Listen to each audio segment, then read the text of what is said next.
Good morning. It is Wednesday morning, and these are your headlines for the day. Headlines of all kinds this morning to share with you. First up, Venezuela is sending troops to counter a U.S. warship buildup in the Caribbean. Caribbean or Caribbean? I don't know. Maybe it doesn't matter. As Nicolas Maduro accuses Washington of plotting regime change.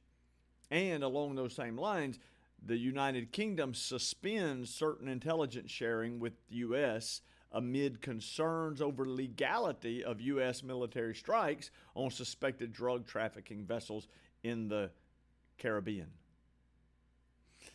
So just keep your eye on all that, see how it plays out.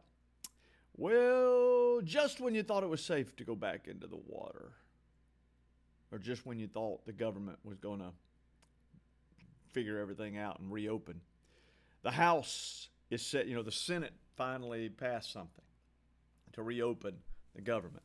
Well, the House is set to vote today on ending the government shutdown after the funding bill clears a key committee hurdle.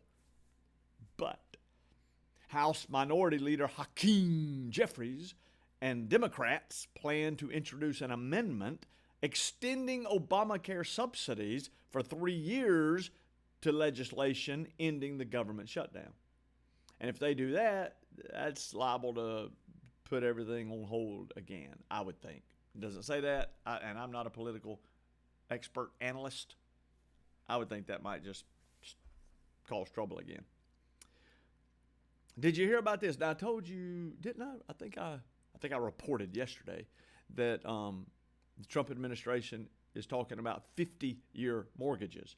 I'm assuming that's to get the monthly cost down so more people can buy homes. Well, now the Trump administration is reportedly exploring a plan for 15-year car loans. I'm assuming to get the monthly note down so that people can. I can't afford a new car. If we do this, I might can afford a brand new car. It's been a long time since I've owned a brand new vehicle. I wouldn't mind having a brand new vehicle. Well, although a friend told me that's a lot of times not a great idea. But especially because sometimes they have bugs they need to work out. But anyway, all my car salesman friends are upset at me right now. I'm sorry. But I mean, 15-year car loan? By the time you get it paid for, that thing's trash, right? I don't know, unless I'm missing something here. Moving on. Apple caves to China's demands to remove gay dating apps. Now, what do you think would happen if the United States government said you've got to remove gay dating apps?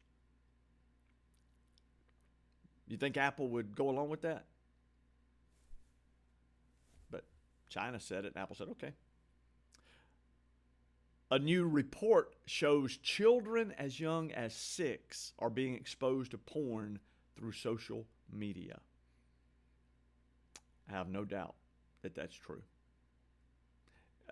A child 6 years old has no business on social media. They really have no business with a phone or something that gets online. Sorry. Hashtag sorry, not sorry. Come on, man. Use your brains, y'all. I'm just telling y'all, man. I'm in a restaurant and I see a small child over there on a tablet or something. Moving on, liberal media voices are blasting the 8 Democrat senators who voted with Republicans on a plan to reopen the government and end the record-long shutdown. They're mad. They wanted the government to stay shut down.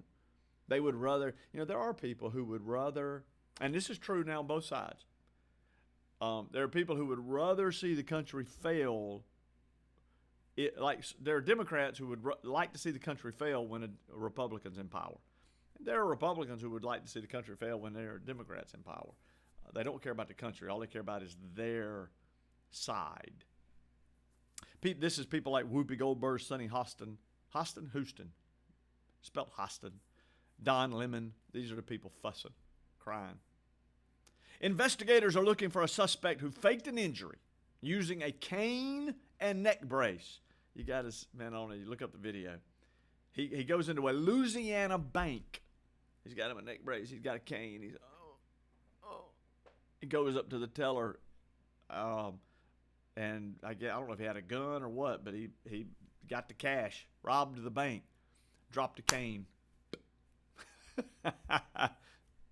Got to give props where props are due.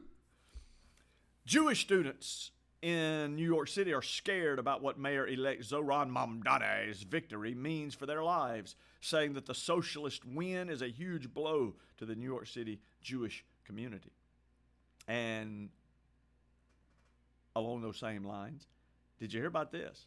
A now former Mississippi State University student has been charged with disturbing the peace after allegedly shouting an anti-Semitic slur at Barstool Sports founder Dave Portnoy during a video shoot in Starkville. Police identified the suspect as 20-year-old Patrick McClintock, who was captured on video. He's captured on video yelling, "Beep the Jews," at Portnoy outside a Starkville pizza shop on November the 7th. The Starkville Police Department said every person has the right to feel safe and respected in our community. Offensive words alone are protected. But when behavior disrupts a public event or risks violence, we will take steps to help maintain safety and security. The incident occurred as Portnoy, who is Jewish, was filming one of his one-bite pizza reviews. In the video, a man can be heard shouting, "Hey, beep the Jews, beep you, Dave," as Portnoy's camera rolled. Portnoy responded, "Why don't you come in the camera, buddy?" Moments later, McClintock appeared to glare at him and shout, "Get the beep out of Starkville." Exposure to a common chemical used in dry cleaning and some consumer products has been linked to triple the risk of a dangerous liver disease, a new study suggests. Just sharing this with you. Y'all might want to check out your cleaning products. This is, I'm going to do the best I can. Tetrachloroethylene, also often called PCE, perfluoroethylene, which is also used in some adhesives, spot cleaners, and stainless steel polish, was associated with 3 times greater odds of significant liver fibrosis in U.S. adults. A sheriff is sounding the alarm on California's mental health diversion law that lets repeat offenders, from child abusers to armed robbers, dodge prison time. Sheriff Jim Cooper says even cases where babies were tortured or killed have qualified for diversion, warning that career criminals are gaming the system to escape accountability. They wouldn't do that. They wouldn't do that.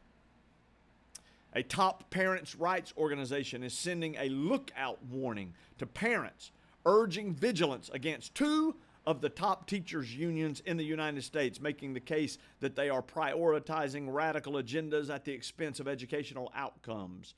The warning, sent by the American Parents Coalition, targets the AFT, that's the American Federation of Teachers, and of course the NEA, National Education Association, and in addition to concerns about student outcomes not being the priority, highlights a report that it says shows the unions have invested hundreds of millions of dollars in woke organizations. So if you are an educator and you are paying dues to one of those groups, your money is going to horrible causes.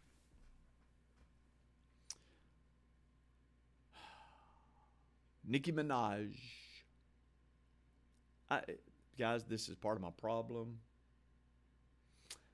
with Christianity in America today.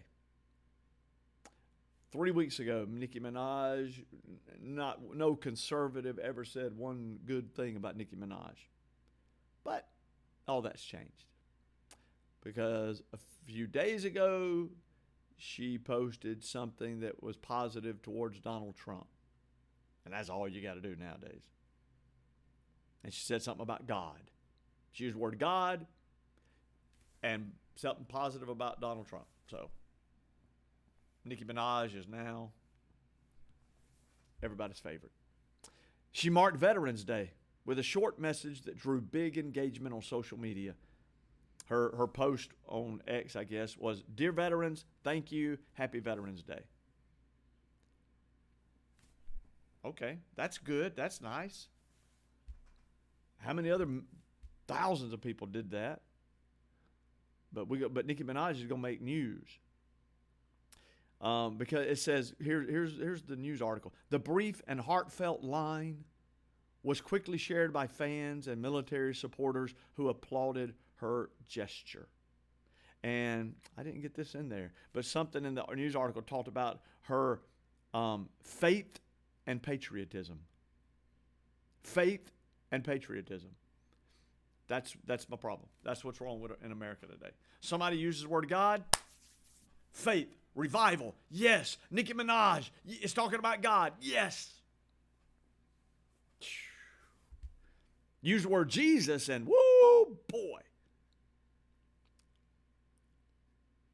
Jesus said there are going to be many people on that day who will even say, Lord, Lord. It's not what you say, it's what you do.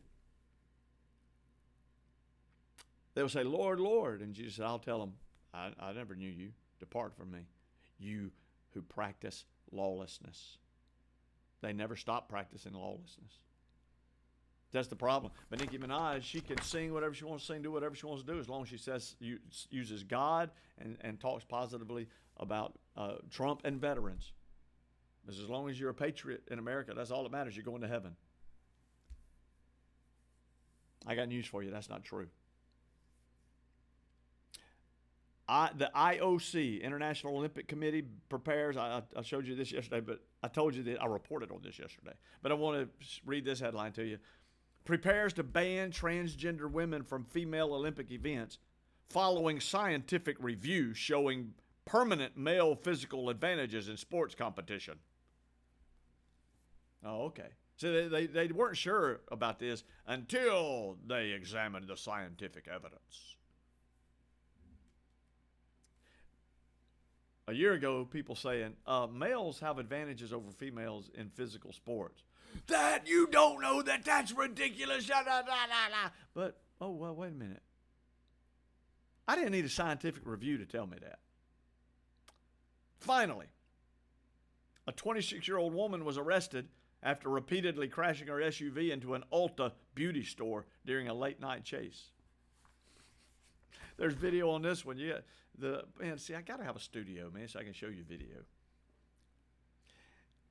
This woman, their cops, they're standing out around with their guns, drawn or tasers or whatever. I say that. I remember, I'm sorry. I saw cops standing around, and then they get out of the picture. But this SUV is going into the Ulta. It's done crashed into it, and it backs up and goes in again, and backs up and goes in again. She was not happy with that Ulta, man. This makeup's no good.